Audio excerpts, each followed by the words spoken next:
বেরিয়ে এলো আসল সত্য। অবশেষে জানা গেল রেফারির কাছ থেকে বাড়তি সুবিধা নিয়ে ফাইনালে পৌঁছেছে আর্জেন্টিনা ফুটবল দল। বিশ্বকাপ শেষ হওয়ার প্রায় 10 দিন পর সত্য প্রকাশ পেল সবার মাঝে।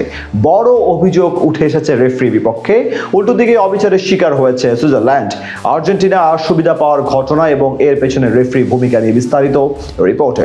বাংলায় একটি প্রবাদ বাক্য রয়েছে, সত্য কখনো চাপা থাকে না। সেটাই যেন হয়েছে এবার। ফিফা বিশ্বকাপের আসল সত্য অবশেষে প্রকাশ পেল সবার মাঝে। বিতর্ক ও সুবিধা ছাড়া আর্জেন্টিনা দল যেন জিততে পারে না।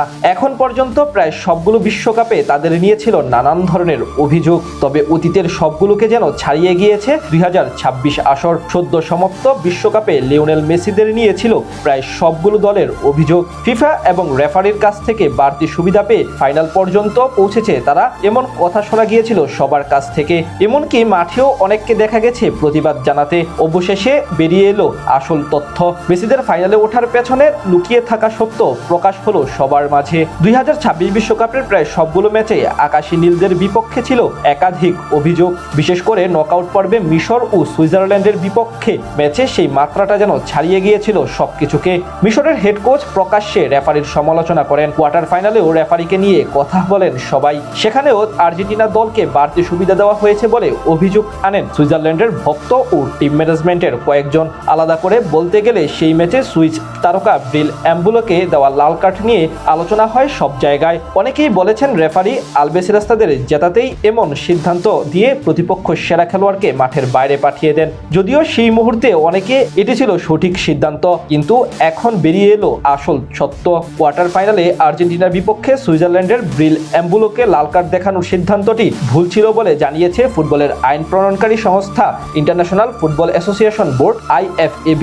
মঙ্গলবার প্রকাশিত এক সার্কুলারে সংস্থাটি স্পষ্ট করেছে, ভিডিও অ্যাসিস্ট্যান্ট রেফারি VAR ব্যবহার করে এম্বোলোর দ্বিতীয় হলুদ কার্ড দেখানোর যে সিদ্ধান্ত নেওয়া হয়েছিল সেটি ফুটবলের প্রচলিত আইন অনুযায়ী সঠিক ছিল না বলে জানিয়েছে তারা। কানসাস স্টেডিয়ামে ম্যাচের দ্বিতীয়ার্ধে লিয়ান্দ্রো পেরাদেসকে চ্যালেঞ্জ জানাতে গিয়ে হুট করে পড়ে যান এম্বোলো। সাথে সাথে রেফারি সেটি আর্জেন্টিনার করা ফাউল মনে করে পেরাদেসকে হলুদ কার্ড দেখান। কিন্তু এরপর VAR রেফারিকে জানায় পেরাদেস কোনো ফাউল করেননি।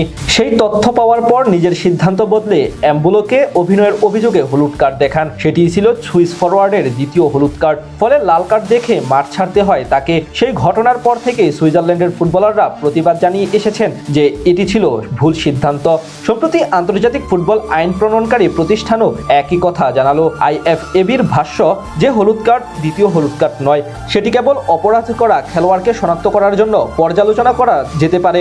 অপরাধটি হয়েছিল কিনা বা সিদ্ধান্ত পরিবর্তনের জন্য নয়। অর্থাৎ VAR কেবল ভুল সিদ্ধান্তটি শনাক্ত করেছে, হলুদ কার্ডের ব্যাপারে কোনো আইন প্রণয়ন করতে পারে না। এদিকে সেই ম্যাচের পরই সুইজারল্যান্ডের কোচ মুরাদ ইয়াকিন এই নিয়ে তীব্র সমালোচনা করেছিলেন। তার মতে এম্বোলোর লাল কার্ডই ম্যাচের গতিপথ বদলে দেয়, আর সেই সুযোগ কাজে লাগিয়ে ম্যাচ জিতে যায় আর্জেন্টিনা।